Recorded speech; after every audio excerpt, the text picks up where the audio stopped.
ये छोटा बच्चा बिना डरे सड़क पार कर रहा था और एक भी गाड़ी उसको छू नहीं पा रही थी। यहाँ तक कि बड़ा ट्रक उसके ऊपर से निकल जाता है, पर बच्चे को कुछ नहीं होता। उसके बाद बच्चा सिग्मा की तरह हंसता हुआ सड़क पार कर लेता है। तभी बच्चे को पकड़ने 3 पागल चोर उसके पीछे आते हैं, लेकिन सड़क पार करने से पहले ही गाड़ियों ने उनके पैरों को कुचल डाला। पर वो भागते हुए दीवार से कूदते हैं और सीधा नाले में गिर जाते हैं, जिससे उनकी बैंड बच जाती है। तभी उन्होंने देखा कि बच्चा रेंगते हुए चिड़ियाघर में चला गया है। तीनों अंदर गए और देखा तो हैरान हो गए, क्योंकि बच्चा पिंजरे में गोरिल्ला के साथ खेल रहा था। अब बच्चा उनके हाथों से निकल चुका था। तभी ये चोर बच्चे को बाहर निकालने की कोशिश करते हैं, पर गोरिल्ला भी पकड़कर अपनी तरफ खींचने लगता है। जब बच्चा रोने लगा तो गोरिल्ला ने गुस्से में आकर चोरों की बैंड बजा दी। डॉग का पिक बना रहा था, लेकिन जैसे ही वह चौथा पैर बनाने की कोशिश करता है, वह बना ही नहीं पाता है। वह सोचता है कि वह एक ऐसा पिक बनाए जिसके लिए उसे बड़ा अवार्ड मिले। यह पिक भी उसके अनुसार अच्छी नहीं बनी थी, इसलिए उसे फाड़ कर फेंक देता है। उस पेपर पर बना हुआ डॉग जीवित हो जाता है, जिसका चौथा पैर पूरी तरह से अभी बना नहीं था। इसलिए जैसे ही वह आगे बढ़ता है, गिर जाता है। तभी उसकी नजर दीवार पर टंगी एक डॉग के पिक पर जाती है, जिसके पास 4 पैर था। इसलिए वह भी अपना चौथा पैर लाने की सोचता है। तभी उसकी नजर एक पेंसिल पर पड़ती है। अगर यह पेंसिल उसे मिल जाए तो वह अपना चौथा पैर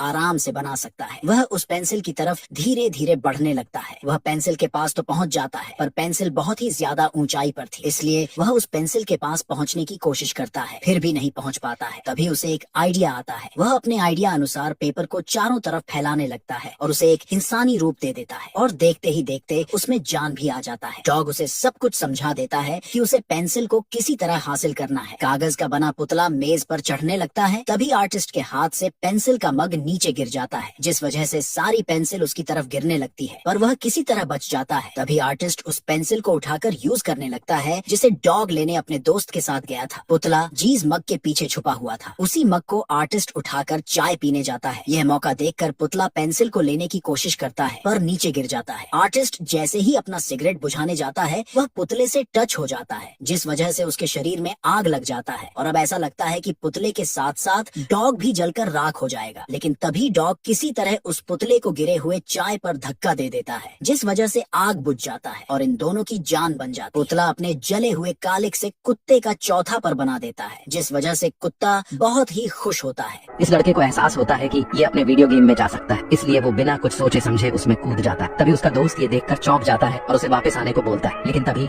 उसे एक ज़ॉम्बी काट लेता है। फिर उसका दोस्त उन ज़ॉम्बियों को मारकर गिरा देता है, लेकिन उसका दोस्त उसे अंदर आने से मना कर देता है, क्योंकि उसमें अभी भी ज़ॉम्बी वायरस फैला होता है। तभी उसका दोस्त गेम को बीच में पॉज करके उसकी दवाई को खोजने लगता है और अपने गेम में फंसे दोस्त को लेवल्स पार करने को कहता है। अब वो लड़का सारे लेवल्स को पार करता हुआ आखिरी लेवल पर आ जाता है, जिससे सारे ज़ॉम्बीज ने उसको कार के पास घेर लिया होता है। तभी उसका दोस्त उसे बचाने के लिए गेम के अंदर घुस जाता है और इस बटन को दबाकर एक जहरीली गैस को फैला देता है, जिससे सारे ज़ॉम्बीज वहीं मर जाते हैं और उसका दोस्त भी सही हो जाता है। अब वो दोनों वापस जाने की तैयारी करने लगते हैं। तभी उसका दोस्त कमरे में आकर देखता है कि यहाँ तो कोई भी नहीं है, इसलिए वो वीडियो गेम को बंद करके वहाँ से चला जाता है। अब वो दोनों दोस्त उस गेम में हमेशा के लिए फंस जाते। अगर आप इस लड़के की जगह होते तो क्या करते? क्या हुआ जब शैतान अपनी आखिरी बलि के लिए एक लड़की के पास सांप को भेजता है। जब लड़की सो रही थी तब सांप उसे डसने ही वाला था, लेकिन वह रुक गया, क्योंकि उस लड़की की रक्षा स्वयं नरसिंह भगवान का रक्षा कवच कर रहा था। इसलिए शैतान वहाँ से उस स्थान पर जाता है जहाँ सभी लोग भगवान नरसिंह की स्थापना कर रहे थे। वहाँ पहुँचने के बाद शैतान उन सभी गांव वालों से उस जगह को खाली करने को कहता है। जब गांव वालों ने उसे मना किया